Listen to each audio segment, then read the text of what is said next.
자, 오늘 이 누가복음 16장 구조는 크게 세 단락으로 되어 있습니다. 맨 앞에 이제 청지기 비유가 이제 나오고요. 또 중간에는 이제 예수님의 비유들을 들은 이제 바리새인들의 반응이 이제 나옵니다. 그리고 마지막 오늘 본문이죠. 이 부자와 또 거지 비유로 구성이 되어 있습니다. 그러면 이 세 단락의 어떤 공통점이 뭘까요? 청지기 비유, 또 바리새인들의 반응, 또 오늘 본문의 부자와 거지 이야기에서 공통점은 돈이라고 할 수 있습니다. 청지기 비유니까 청지기는 뭐 하는 사람입니까? 주인의 돈을 관리하는 사람이니까 당연히 돈이 소재가 되는 거죠. 또 두 번째 단락은 또 돈을 좋아하는 바리새인들이라고 칭하면서 그들의 반응에 대해서 써놓았습니다. 오늘 부자와 또 거지 비유도 마찬가지로 돈이 어떤 소재로 쓰이고 있는 거죠. 자, 첫 단락과 마지막 오늘 본문의 단락은 돈의 비유입니다. 근데 두 번째 단락은 비유라기보다는 비유를 들은 사람들의 반응, 그러니까 바리새인들의 반응입니다. 우리 누가복음 16장 14절 한번 보겠습니다. 14절이요. 함께 읽을까요? 시작. 바리새인들은 돈을 좋아하는 자들이라 이 모든 것을 듣고 비웃거늘. 자, 아마도 14절부터 이제 구분되는 이 단락이 청지기 비유에서 시작된 재물에 관한 이야기를 들은 바리새인들의 반응으로 보입니다. 그러니까 누가가 기록을 했잖아요. 누가는 이제 바리새인들이 돈을 좋아하는 사람들이라고 칭했습니다. 약간은 뭔가 비꼬는 듯한 느낌이 들죠. 그 안에 의미심장한 게 들어 있습니다. 돈을 좋아하는 사람들이 뭘 들었습니까? 돈에 관한 이야기를 들었잖아요. 예수님으로부터. 자, 돈을 좋아하는 사람들이 돈에 관한 이야기를 듣자 그들이 비웃었어요. 이거 뭔가 있는 거죠. 자, 예수님께서는 어떤 돈에 대한 가치관을 이렇게 가르치셨단 말이에요.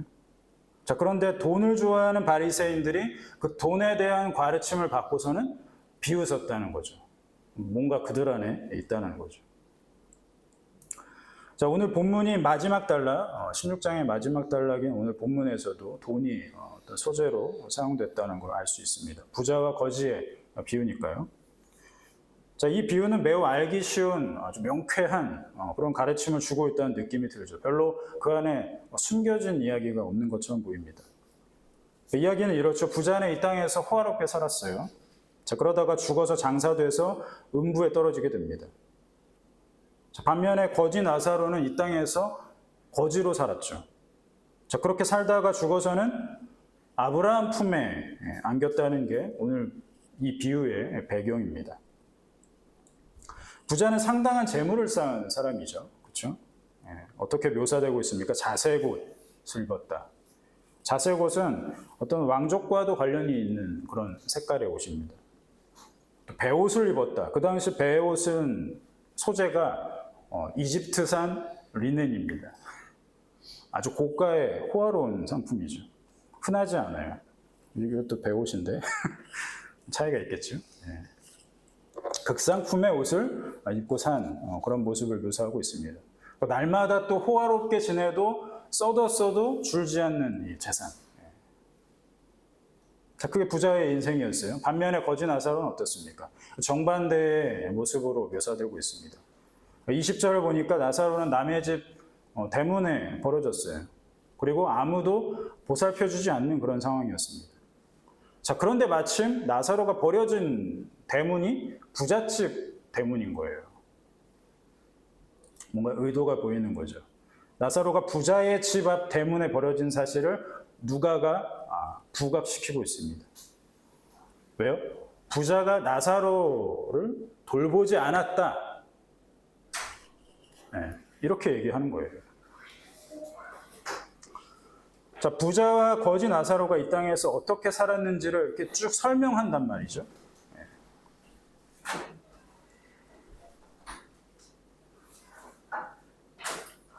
자, 부자와 거지 나사로가 이 땅에서 어떻게 살았는지를 누가가 설명을 하고 있단 말이에요. 자, 그들이 죽었을 때와 비교하기 위해서 이런 설명들을 누가가 하고 있습니다.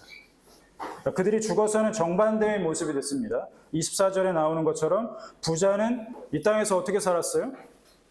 고급 포도주를 만 먹고 살았을 거 아니에요.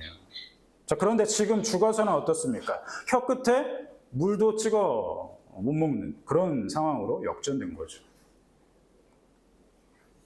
부자가 죽어서 간 곳은 음부입니다. 음부. 자, 음부라고 번역된 말은 신약 성경의 언어이죠. 헬라어로 하데스라고도 합니다. 또 구약 성경의 언어인 히브리어로는 스올이라고도 해요. 또 이 하데스라는 말은 또 종종 지옥으로 번역되는 게헨나라는 말로도 씁니다. 자, 이런 세계는 사후 세계라고 우리가 부릅니다. 사후 세계. 죽어서 가는 세계. 사람들은 이 사후 세계에 대한 정보가 많이 없어요. 성경에서도 그렇게 많은 부분을 할애하고 있지는 않습니다. 그러니까 어떻게 합니까? 사람들은 이 사후 세계에 대해서 어떤 상상을 하는 거죠. 사후 세계는 이럴 거야. 사후 세계는 저럴 거야. 그렇게 상상을 한다는 거죠. 자, 본문에 나오는 음부, 또 본문에 나오는 아브라함의 품. 자, 이런 것은 정확하게는 사후의 중간 세계입니다. 정확히는 사후의 중간 세계예요. 자, 예수님의 재림 전까지의 상태를 우리는 사후의 중간 세계라고, 중간 상태라고 부르기로 약속을 했습니다. 신학자들이. 그러니까 예수님의 재림 전까지의 어떤 그 상황, 그 상태, 그 상태를 우리는 사후의 중간 상태라고 부르기로 했다는 거죠. 자, 로마 카톨릭 교회에서는 그걸 향해서 연옥이라는 표현을 쓴단 말이에요. 림보라고도 하고요. 이런 표현들은 성경적인 근거가 없습니다. 추측인 거죠. 자, 그래서 개혁주의 교회에서는 이 연옥이라는 개념을 받아들이진 않습니다. 왜냐하면 로마 카톨릭 교회의 교리는 이런 거예요. 연옥에 가서 그 사람이 그 중간 상태에 있으면 그 사람을 위해서 산 사람들이 기도해요. 그 연옥 상태에 있는 사람들을 위해서 기도합니다. 그러면은 그 기도의 분량이 막 쌓입니다. 마치 무슨 포인트가 적립되듯이.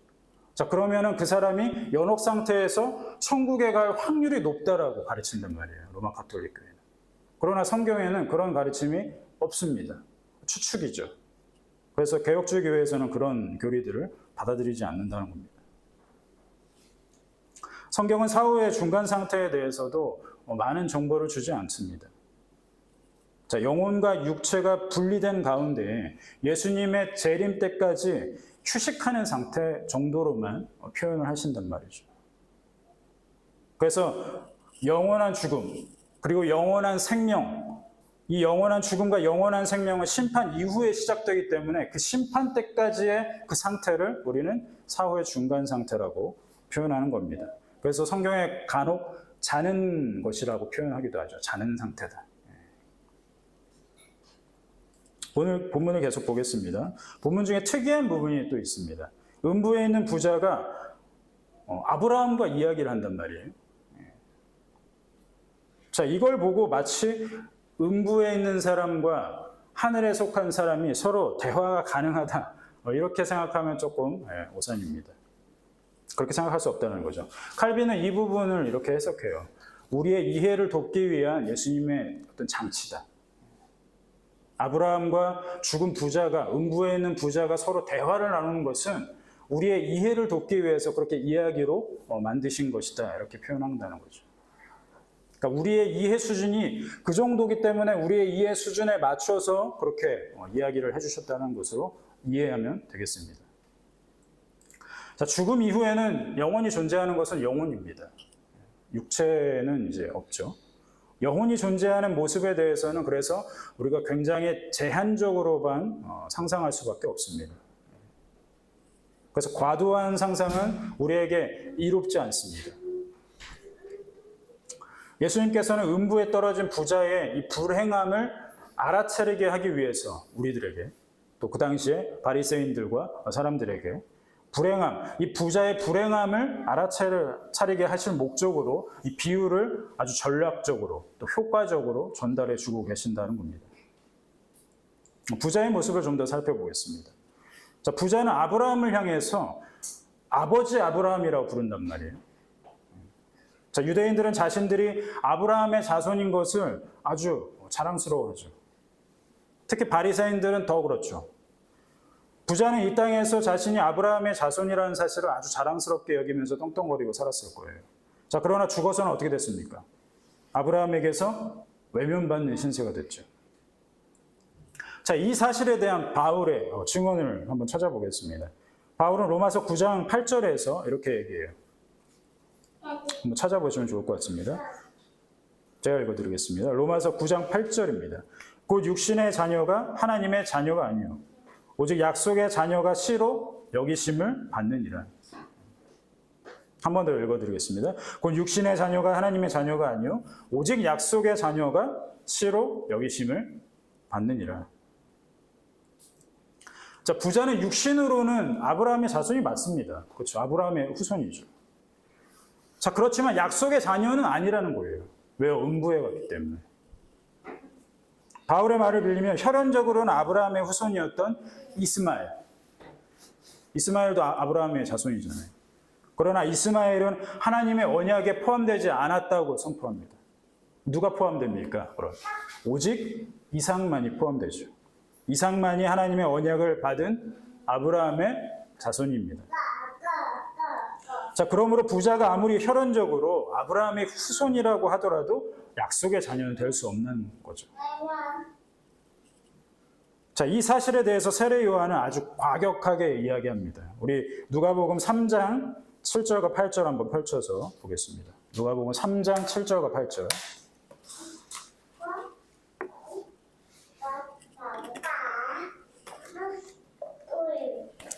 자, 같이 한 목소리를 읽겠습니다. 누가복음 3장 7절과 8절 시작. 요한이 세례받으러 나아오는 무리에게 이르되 독사의 자식들아 누가 너희에게 일러 장차 올 진노를 피하라 하더냐.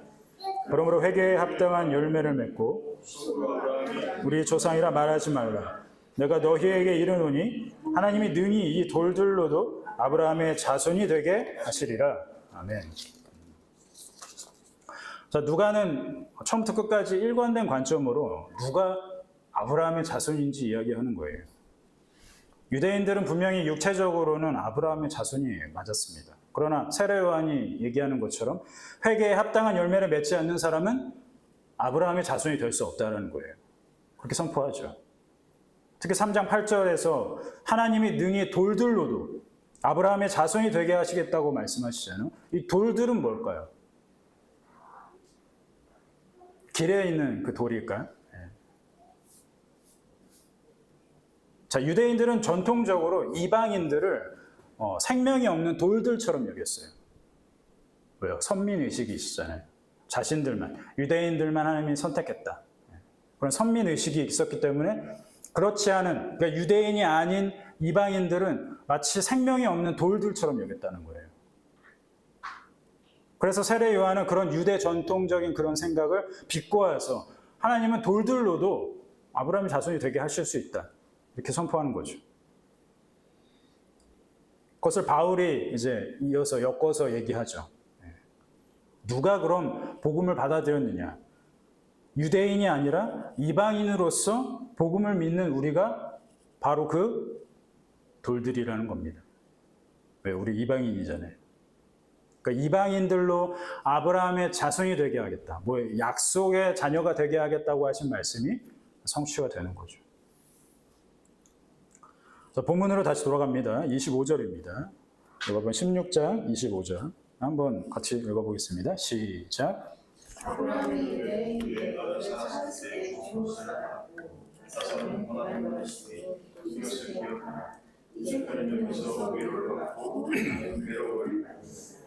자, 부자와 거지의 처지는 그들이 이제 이 땅에서 살 때와는 완벽하게 반전됐습니다. 거지 나사로는 살 때는, 이 땅에서 살 때는 고난을 받았잖아요. 그러나 지금은 위로를 받고 있습니다. 아브라함의 품 안에서. 그러나 부자는 이 땅에서 좋은 것을 누렸죠. 호화롭게 살았습니다. 그러나 현재는 괴로움을 받고 있죠. 이 사실은 이제 예수님께서 말씀하신 사복사화, 누가복음에서는 사복사화라고 이제 나옵니다. 마태복음에서는 뭐로 나오죠? 팔복으로 나오죠. 이게 뭐 완벽히 같은 장면인지는 알 수 없습니다. 팔복 말씀, 또 사복사화 말씀, 공통점이 많아요. 자, 우리 누가복음 6장 20절에서 26절 한번 펼쳐서 보겠습니다. 사복사화가 나오는 네 가지 복, 또 네 가지 화를 선포하는 그런 장면입니다. 누가복음 6장 20절에서 26절입니다. 천천히 한 목소리로 같이 읽어보죠. 시작. 예수께서 눈을 들어 제자들을 보시고 이르시되 너희 가난한 자는 복이 있나니 하나님의 나라가 너희 것이며 지금 줄인 자는 복이 있나니 너희가 배부름을 얻을 것이며 지금 우는 자는 복이 있나니 너희가 웃을 것이며 인자로 말미암아 사람들이 너희를 미워하며 멀리하고 욕하고 너희 이름을 악하다 하여 버릴 때에는 너희에게 복이 있도다. 그날에 기뻐하고 뛰놀라. 하늘에서 너희 상이 큼이라. 그들의 조상들이 선지자에게 이와 같이 하였느니라. 그러나 화 있을진저 너희 부요한 자여 너희는 너희의 위로를 이미 받았도다. 너희 지금 배부른 자여 너희는 주리리로다. 화 있을진저 너희 지금 웃는 자여 너희가 애통하며 울리로다. 모든 사람이 너희를 칭찬하면 화가 있도다. 그들의 조상들이 거짓 선지자들에게 이와 같이 하였느니라. 아멘. 팔복의 말씀도 그렇고 또 지금 누가가 기록한 이 사복 사화의 말씀 뭡니까? 이 땅에서 고난받는 하나님의 백성에 관한 주제를 담고 있죠. 특히 고난 중에서도 박해받는 것에 대해서 얘기를 하십니다. 박해받는 하나님의 백성에게는 복을 선포하시죠. 자, 그러나 네 부류의 사람들, 이 네 부류에 속하는 사람들은 화를 당하게 된다고 선포하십니다. 부요한 자, 배부른 자, 지금 웃는 자, 마지막엔 거짓 선지자들을 칭찬했던 자들. 이런 사람들은 모두 박해하는 사람들이에요. 그러니까 박해받는 사람들과 박해하는 사람들이 이렇게 대조를 이루는 거죠. 박해하는 사람들은 어때요? 부요한 자, 배부른 자, 지금 웃는 자, 또 거짓 선지자들을 칭찬했던 자들. 이 사람들은 이 땅에서 살 때는 많은 것을 누리고 살아왔습니다. 자, 그러나 이 땅에서 어떤 것을 누렸든 간에 죽음 이후에는 그렇지 않다라는 거죠. 죽음 이후에는 이 땅에서 누리던 것이 더 이상 위로를 줄 수 없다고 선포하시는 거예요. 그래서 부자가 아브라함을 붙잡고 애원하죠. 제발 자기 형제들, 나머지 5 형제들에게는 자기와 같은 고통을 겪지 않게 가서 좀 이 이야기를 들려달라고 애원합니다. 그러나 소용없는 거죠. 부자와 대화하고 있는 아브라함이 이제 매우 중요한 사실 한 가지를 이야기합니다. 우리 본문으로 돌아가서 29절입니다. 누가복음 16장 29절 한 목소리로 시작. 아브라함이 이르되 그들에게 모세와 선지자들이 있으니 그들에게 들을지니라. 자, 모세와 선지자는 이미 죽었잖아요. 자, 이미 다 죽었는데 그들이 지금 부자의 형제들에게 있다라고 말한단 말이에요. 이건 무슨 뜻일까요? 모세와 선지자들이 지금 그 형제들, 야, 부자야, 네 형제들 옆에 있어. 그들에게 좀 들어. 이렇게 얘기하는 거거든요. 이건 바로 하나님의 말씀을 들으라는 겁니다. 구약 말씀의 대표가 모세와 선지자죠. 자, 부자는 자기 형제들이 어떤 보장된 미래, 그러니까 자기의 처지가 되지 않고 음부에 떨어지지 않고 뭔가 천국을 보장받는 미래를 위해서 지혜롭게 대처하길 바라는 거죠. 그래서 같이 전해달라는 거잖아요. 자, 그러나 보장된 미래를 위한 지혜는 이미 어디에 있다라는 거예요? 이미 형제들 옆에 있다라는 거예요, 말씀으로. 아이러니하죠? 부자가 살았을 때도 마찬가지죠. 부자 옆에는 늘 하나님의 말씀이 있었단 말이에요. 모세와 선지자들이 기록한. 부자가 살아있을 때도 보장된 미래를 위한 지혜는 이미 부자 옆에 있었어요. 늘 그 자리에 있었습니다. 그런데 그 경고는 듣지 않았죠, 부자는. 그러면서 죽은 이후에 되레 자기의 경험으로 자기 형제들한테 전해달라고 떼쓰고 있는 겁니다. 소용없다는 거죠. 계속해서 30절에 부자의 어리석은 면이 적나라하게 등장합니다. 30절 함께 시작. 이르되 그렇지 아니하니이다. 아버지 아브라함이여 만일 죽은 자에게서 그들에게 가는 자가 있으면 회개하리이다. 가정하는 거죠. 가정.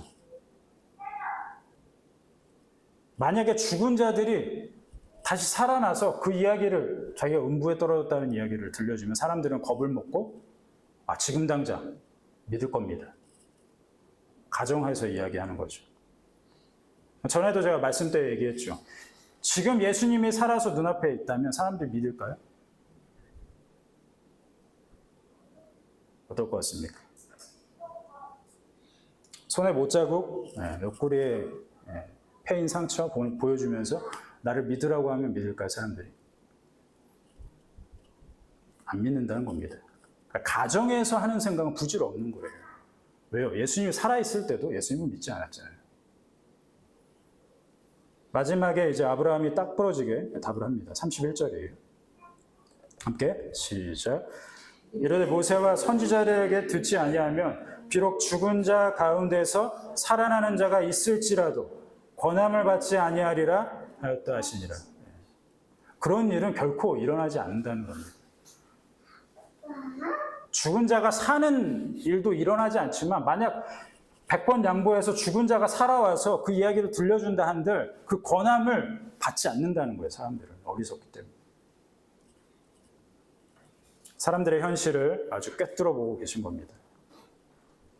그러니까 말씀에서 듣지 않으면 아무것도 소용없다는 거예요. 사람들의 행복을 쫓으며 살아가죠. 누구나 부자가 되는 걸 꿈꿉니다. 대개는 사람들이 이렇게 생각하죠. 이 땅에서 잘 사는 거에 관심이 있죠. 예수님이니 하나님이니 하나님의 나라니 이런 것들에 대해서는 관심이 없어요. 자, 그러나 부자는 죽고 난 후에야 이제 관심이 막 생겼죠. 어떤 사람이건 부자의 경우가 되면 그렇게 될 겁니다. 그제야 막 다급해지겠죠. 그러나 후에도 소용없습니다. 그때는 이미 늦은 다음이에요. 예수님께서 재물에 관한 여러 교훈들을 이제 주시고 계시단 말이에요. 그러면서 마냥 어떤 부자를 꾸짖는 것이 아닙니다. 부자이기 때문에 너희는 화를 당하는 거야. 이렇게 말씀하시지 않거든요. 부라는 것은 어떤 성격을 가지고 있습니까? 부라는 것은 그 자체로는 중립적이에요. 그런데 이 부가 중립적이지 않을 때가 있죠. 언제입니까? 이 부가 자기 욕심이 되면 더 이상 중립적이지가 않게 되는 겁니다. 부자의 또 삶, 거지 나사로의 삶, 이런 것을 대비시키는 이유가 여기 있는 겁니다.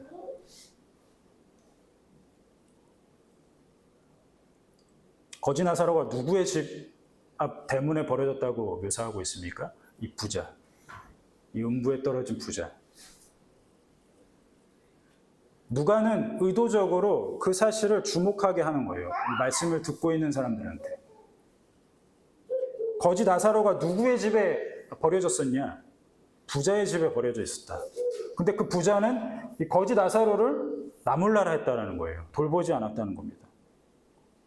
나사로 한 명 먹이는 게 뭐 얼마나 많은 재산이 들겠습니까? 써도 줄지 않는 재산을 가진 사람이에요. 예수님은 그 사실을 비판하고 계신 겁니다. 그러니까 단순히 부자가 욕심을 부렸기 때문에 윤리적 책임을 비판하는 게 아니에요. 그런 수준의 말씀이 아닙니다. 그러니까 자기의 부를 이웃과 나누지 않는 그 마음의 중심을 비판하고 계신 거예요.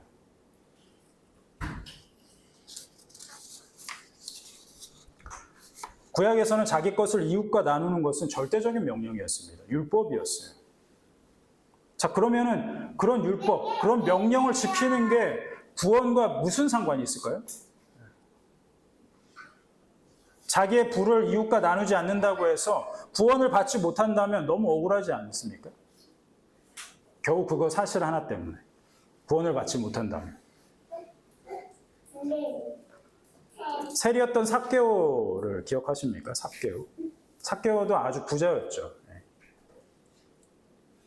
삭개오가 예수님께 나와서 자기가 쌓은 재물을 이웃과 나누겠다고 얘기하잖아요. 그때 예수님의 반응이 어땠습니까? 야, 그런 더러운 재물을 나눠서 뭐하니? 이렇게 반응했을까요? 아니죠. 삭개오에게 구원을 선포하셨어요. 사람들은 아마도 삭개오를 저런 더러운 재물을 쌓아서 부자가 된 사람 이렇게 하면 손가락질을 할 겁니다.